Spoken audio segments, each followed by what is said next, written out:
Nothing But the Truth. Hello, I'm Raj Chengappa of India Today and your host for Nothing But the Truth. This is my weekly x-ray of key issues that matter to you without holding back on the truth.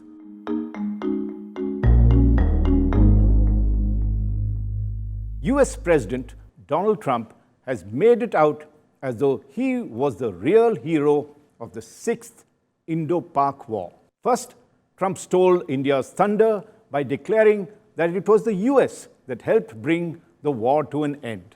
Then, even before India and Pakistan could announce that they had reached a ceasefire on May 10th, he preempted them by breaking the news on his social media handle.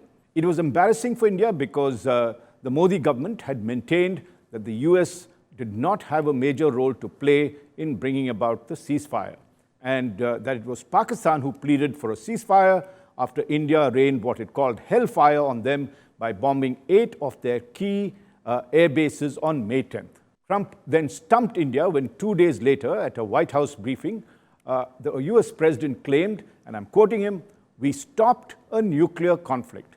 I think it could have been a bad nuclear war. Millions of people could have been killed." That was Donald Trump at one of the gatherings that he spoke to.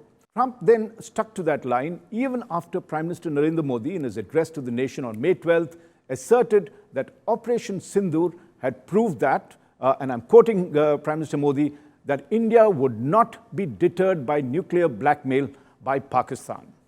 Also, Indian Foreign Secretary Vikram Misri denied any nuclear signaling during the war.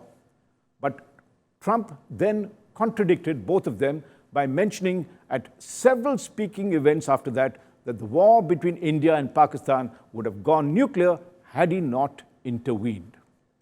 With all three nations involved, whether it was India, Pakistan, and America, presenting completely differing and different versions of what brought about the ceasefire, in this episode of Nothing But the Truth, we will analyze the circumstances and answer the big question: how real was and is the threat of a nuclear war between India and Pakistan? But first, a bit of background. It is not for nothing that Bill Clinton, as US President, described the subcontinent as the most dangerous place in the world. Remember, in Bill Clinton's second term as US President, both India and Pakistan had conducted nuclear tests in the summer of 1998. This was an overt demonstration of their nuclear weapons capability that both countries had developed over the past 2 decades. By then, India and Pakistan had over 50 nuclear weapons each. India, in fact, had conducted its first nuclear test in 1974 and then went on to weaponize the bomb in the next 2 decades. Pakistan had perfected its nuclear weapon capability by 1989, that's the estimate, largely by clandestinely acquiring nuclear material and through the support of nations like China and North Korea. Today, both countries between them have over 340 nuclear weapons. India is estimated to have 172 nuclear bombs and Pakistan 170 of them, almost equal. Both India and Pakistan have perfected accurate supersonic ballistic missiles to deliver these weapons. India relies on the Agni, a series of missiles, and Pakistan on the Gauri and its variants.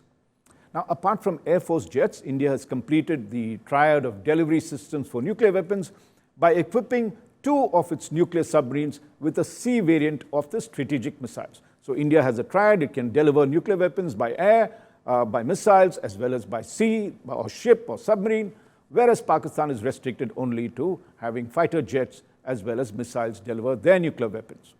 Now let's look at their doctrines. Each of them have nuclear doctrines, and India's doctrine is that it believes in a no first use of its nuclear weapons. Remember that, no first use. It will not use its weapons first. But if Pakistan or any other country does use a nuclear missile against it, India will retaliate massively and destroy all its major cities.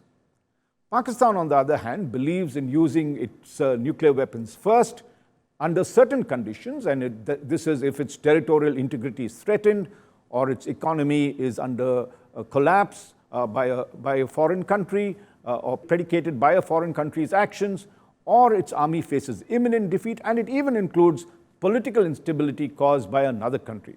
And it says if these circumstances are crossed, or these red lines are crossed, it will employ what it calls the full spectrum of nuclear weapons in its possession in such an eventuality. Now, in the past decade, things have got a little more complicated.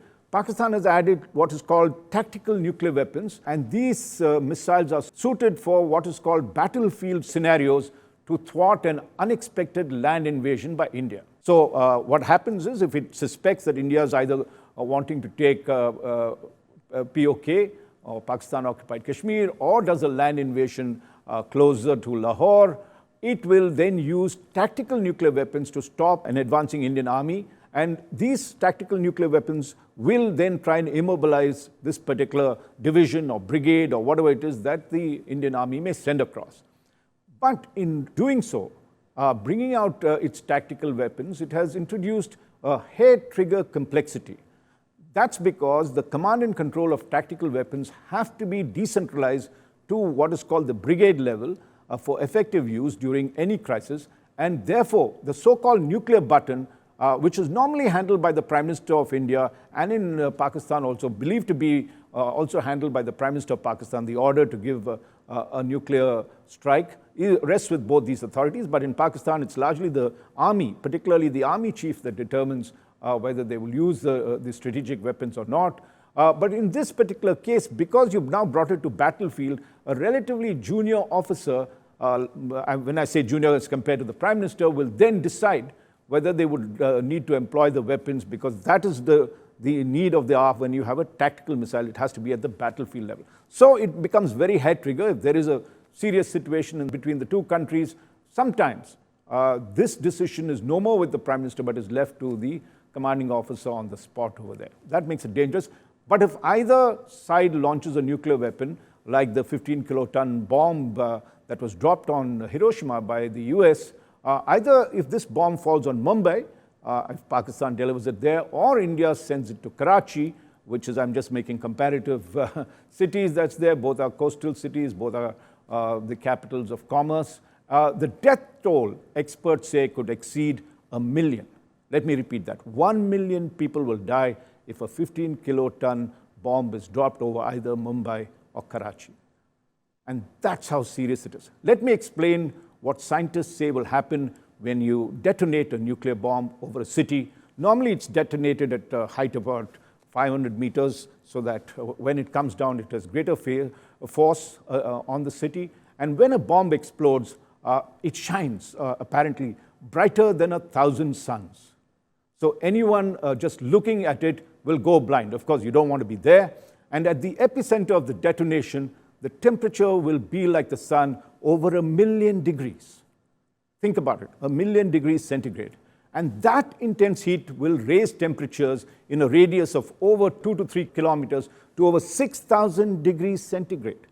Remember, even at 40 degrees, we feel it's hot. 1,000 degrees is when steel melts. 6,000 degrees, everything that in that area will be destroyed. And of course, if all humans who are in that vicinity, as was shown in Hiroshima, they'll be eviscerated. It means that there would be no trace left of that person except possibly either a shadow or ashes of some kind. Then there would be a blast or shock wave that reaches velocities of over 110 kilometers per hour, or cyclonic speed. And that will flatten buildings and other structures in a radius of 5 kilometers. Now, this would be followed by firestorms that would engulf the entire area in flames and smoke. Armageddon, that's why they call it Armageddon. 500,000 people would perish in the first hour of a nuclear blast. 500,000. 500,000 people would die.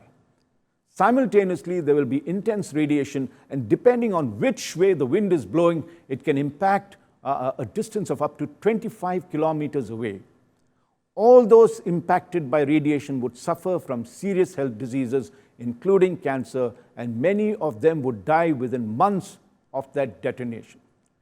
That, experts say, would result in another 500,000 more people who will die of sicknesses months after the blast. So in all, as I'd mentioned earlier, 1 million people could die with just one bomb if it is dropped in a population center, either in Mumbai, Delhi, or in their cities, Karachi, Lahore. The same impact would be there. Now, also at the epicenter of the bomb, the radiation fallout could last for over a decade, rendering that particular place or that area unfit for human habitation. If you saw the Chernobyl incident, the entire nuclear plant had to be isolated and no one could enter for decades because of the high levels of radioactivity. So you can imagine it'll become like a tomb in the middle of the city. So that's how dangerous detonating an atom bomb is. This is serious business. Now, if Pakistan detonates even one such bomb on any city of India, India's policy is that it will retaliate by dropping nuclear bombs on all their major cities. Pakistan, too, has enough bombs to do the same. So let's be very clear and careful when we are discussing the nuclear war issue.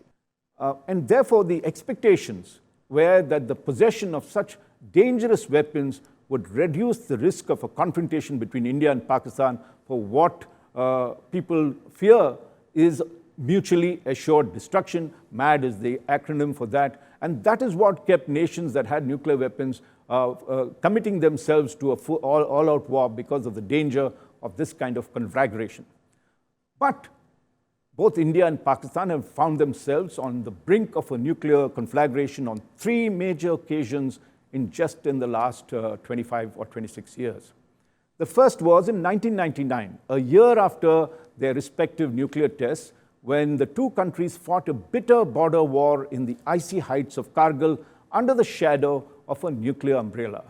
When both sides brandished their nukes, Bill Clinton was forced to step in, he was US president at that time, and tell Pakistan to withdraw its intrusion, all the intrusions that it did on Kargil and restore status quo. The US had to intervene again after the 2001 terror attack on India's parliament, said to be done by terrorists backed by Pakistan, and it had to intervene to prevent an all-out war between the two countries by forcing Pakistan to take strict action against terror and terrorists. And that's why, despite the build-up that India did in Operation Parakram, we never went across and had an all-out war with Pakistan. The third nuclear confrontation took place as recently as February 2019, that's barely 6 years ago, following the Pulwama terror attack that killed 40 paramilitary personnel of India, prompting India to send fighter jets to strike terrorist camps in Balakot, deep within Pakistan territory. Here again, this was the first time after the 1971 war, did India send fighter jets to bomb camp inside Pakistan, not in the LOC, but deep inside, beyond POK, when it hit Balakot, which is in KPK province in Pakistan. However, things got even more tense when an Indian pilot at that time was captured in Pakistan-occupied Kashmir after his fighter jet was shot down and he bailed out. Now, according to the then US Secretary of State Mike Pompeo, the situation came close to spilling over to a nuclear conflagration. Pakistan accused India at that time of moving its nuclear-armed submarine close to its shores and in turn gave orders to keep its nukes in readiness. It took Pompeo and then US National Security Advisor John Bolton to do a lot of talking, what they call jaw-jawing, with leaders of the two sides to defuse the situation. They did that, and the two sides claimed victory and went apart.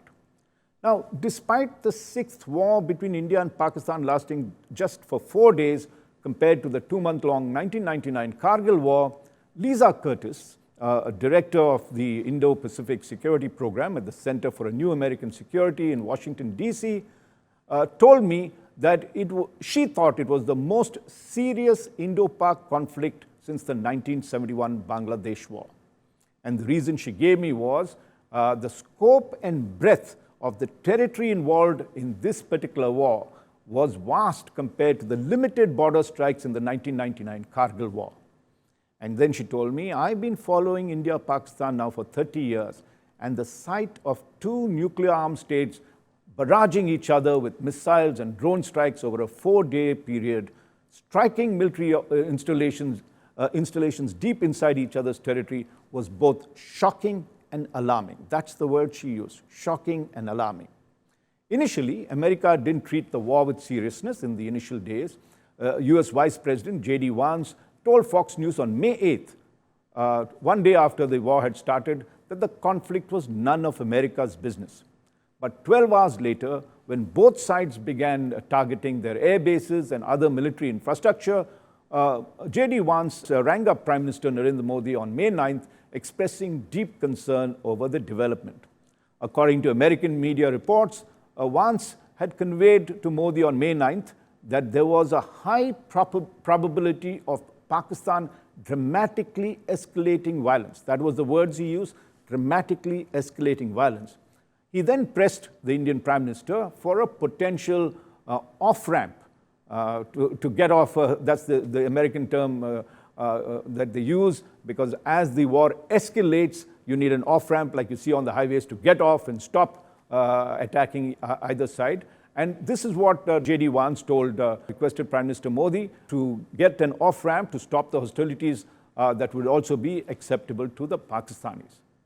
But while the report said that Prime Minister Modi was non-committal, sources in India's External Affairs Ministry reveal, and they told me as well, that the Indian Prime Minister told Vance on that occasion, if the Pakistanis do anything, please be assured that they will get a response more forceful, stronger and more devastating than anything they did.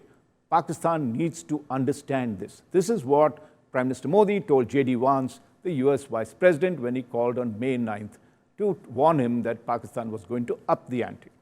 Now, Pakistan did not heed Modi's warning.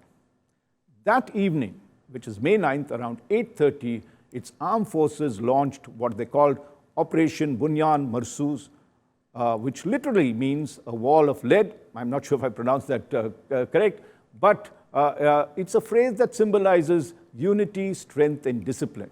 And they unleashed a wave of retaliatory strikes using drones, heavy artillery, and missiles on 26 sensitive Indian locations, including air bases and military installations. Now, India struck back ferociously in the early hours of May 10th, around 1:10 a.m., using, among other missiles, the BrahMos, the hypersonic cruise missile. It targeted 8 air bases, including the one at Noor Khan in Chaklala. And Chaklala airfield, or Noor Khan Air Base, is between Rawalpindi, which is the headquarters or the general headquarters of the Pakistan Army. That's where the Pakistan Army chief sits, and the capital Islamabad, where the Prime Minister also resides. The Noor Khan base is also close to Pakistan's nuclear command and control headquarters. Experts tell me that on May 10th, between 2:30 a.m. and 10:30 a.m., for that 8 hours, the fate of the subcontinent hung in the balance. That's how serious it was. Those 8 hours were critical. If the war didn't end at that time, it would have swung the other way, and who knows what would have happened in terms of that. I spoke to Brigadier Feroz Hassan Khan. Now, he is a research professor at the US Naval Postgraduate School in Monterey, California, and he had earlier served in Pakistan's Strategic Plans Division. He's written 2 excellent books on Pakistan's nuclear program, tracing its history and then subsequently looking at what is happening in South Asia. And he told me, when I talked to him, he said the fact that the Noor Khan base was hit near the capital city would have created more political pressure. He went on to say both India and Pakistan had climbed the rungs of the military escalation ladder so fast, it was evident that in the next 24 to 48 hours, which is the 1 day or 2 days, the tipping point would have been reached for an all-out war. That was absolutely serious, and when someone like Hassan Khan says it, he knows that those red lines can be crossed pretty easily, and once you hit an all-out war, I'd mentioned the 3 or 4 things, situations in which Pakistan will use its nuclear weapons, those will start operating once you have an all-out war. That India, Feroz Khan was talking about, Hassan Khan was talking to me about this, and he said if India had hit its strategic air bases, both at Noor Khan and Mushaf at Sargodha, it meant that the red lines were about to be crossed. And then he went on to tell me, had India inadvertently hit a nuclear storage site, Pakistan would have considered it as the first strike and retaliated with nuclear weapons. Now, he says if the ceasefire had not been called on May 10th, the next night would have been a terrible one. That's Feroz Hassan Khan, who's a top Pakistan nuclear expert, who's written books on the subject. He said that was the tipping point. If the ceasefire didn't happen and all-out war had happened, and by chance, which was very probable because Indian Air Force jets and missiles were targeting very sensitive bases, and if they had hit any of their nuclear establishments, Pakistan would have seen it as a threat to their existence and would have unleashed their weapons. That's how close he believes it came towards a nuclear war. But I spoke to Ashley Tellis, a top US expert on South Asia nuclear issues, who has written several books on the subject, and he told me that he didn't think the crisis was anywhere near nuclear boiling point. That is Ashley Tellis' words. He doesn't think that it was going to reach nuclear levels. Now, Tellis believes that the Indian air strikes of May 10th were extremely modest. And as he told me, destroying infrastructure is not something you can do in a single spasm of violence. It needs protracted targeting. Now, Indians didn't do that. They hit, and they didn't hit back, and they had probably destroyed a runway or some infrastructure, but they didn't. Barring one airbase, which they claimed they had neutralized, the rest of them had damages, but not with the kind of protracted targeting that Ashley Tellis talks about. Now, in Noor Khan, India did, in fact, India didn't set out to decapitate the nuclear command system, and what they did, Ashley Tellis believes, was more of a psychological campaign of uncertainty, intimidation, and fear, which is the real payoff rather than physically destroying large portions of infrastructure.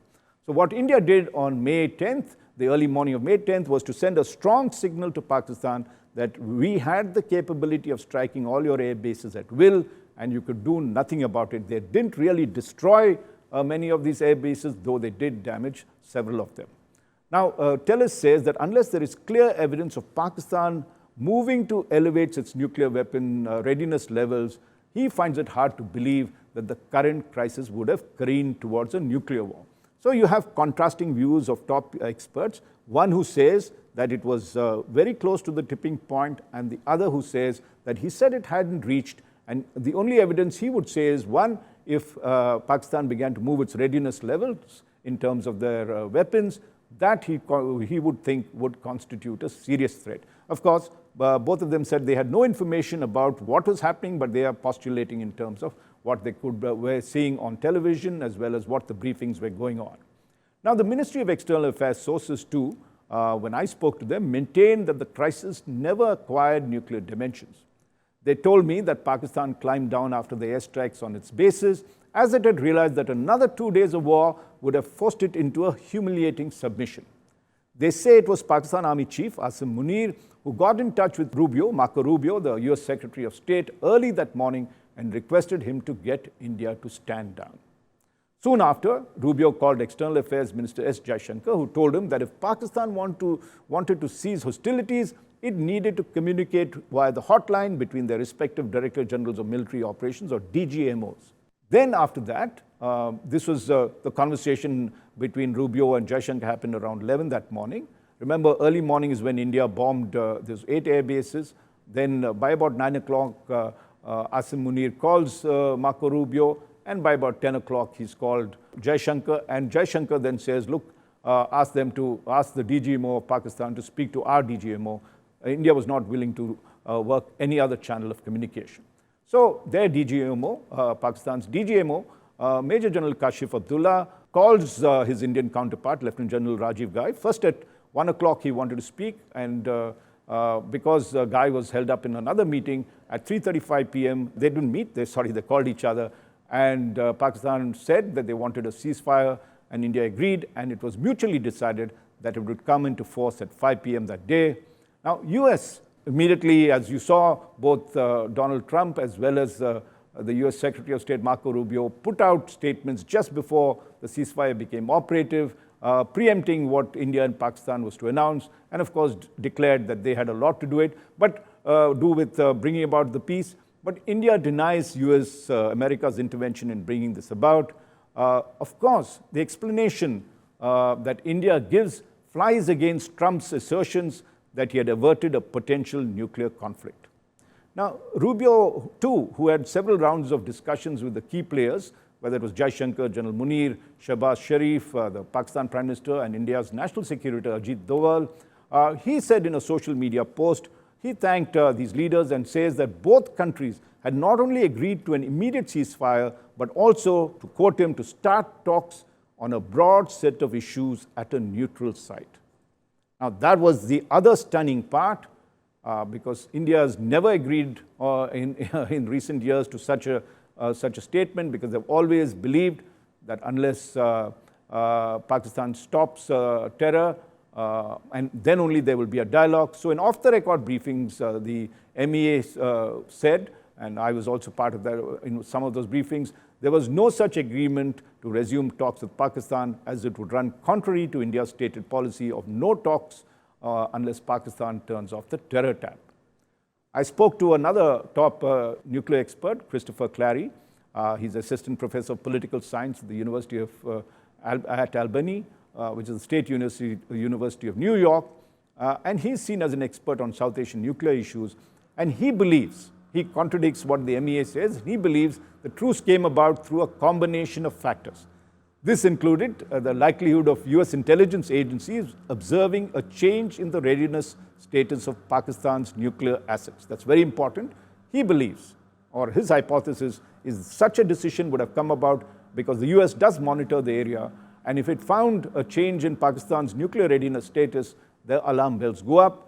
And so he told me, and I'm quoting him, my hypothesis is that a combination of Indian military pressure combined with US inducements created a mix of carrots and sticks that made Pakistan indicate it could cease hostilities. He suspects that one of the carrots is this business that Rubio talks about of having the two countries meet at a neutral area and discuss issues. Now, Pakistan saw Trump's observations and Rubio's comments as a significant victory. Not only did Trump, in a subsequent briefing, offer to mediate between India and Pakistan on Kashmir, blasphemous in our mind, because that is something that we would never agree, a third-party mediation. The US also then went on to tell India to hold talks on key issues. Now, Pakistan claimed that they were therefore able to internationalize Kashmir issue and get re-hyphenated with India. General Munir got himself promoted to Field Marshal to demonstrate his clout and cement his status as the de facto Tsar of Pakistan. The sense of triumphalism in the Pakistan military worries a lot of experts, including Lisa Curtis, and I quoted her earlier, and she told me, and she's worked on India-Pakistan for 30 years, she was there in the first Trump administration in a very important post, and she told me it makes it seem that this act of terrorism helped draw international attention to Kashmir and sends a wrong signal that could encourage more violence in the future. It doesn't help calm tensions in the region. This, she was talking in reference to the fact that General Munir promotes himself as Field Marshal, and therefore an act of terror is seen as a reward, and she believes that this could instigate more violence, and that is a very dangerous thing, because most experts admit that the truce that has been arrived at is tenuous, and another terrorist act could trigger a resumption of hostilities. Now, Hassan Khan, the Pakistan nuclear expert, believes India and Pakistan need to build an architecture that can sort out such things immediately before they get into what he calls a commitment trap that pushes them towards a dangerous war. Ashley Tellis also believes that in the long term, both these countries, in the beginning he says that they must work out a ceasefire that is lasting, and subsequently they must engage in talking to each other. It is very important that these two nuclear powers do get into some dialogue, but as India rightly puts it, you need to turn off the terror tap that Pakistan has started, and there India needs to bring international pressure as well, apart from whatever deterrents they've done currently by striking their air bases and showing them that India will strike back hard, that there's a price to pay, that they will not keep quiet. What Pakistan needs to realize is that its economy is in a bad shape. Its country is on the verge of a political and economic collapse. This is not a time for them to be indulging in terror acts. This is the time for them to focus on their economy, their growth. That is what is very critical. And therefore, institutions like the IMF, which does give them tranches, pressure should be brought on them through IMF to tell them that focus on the economy. And if you start going back to your bad old ways, you will not get the money to save yourself.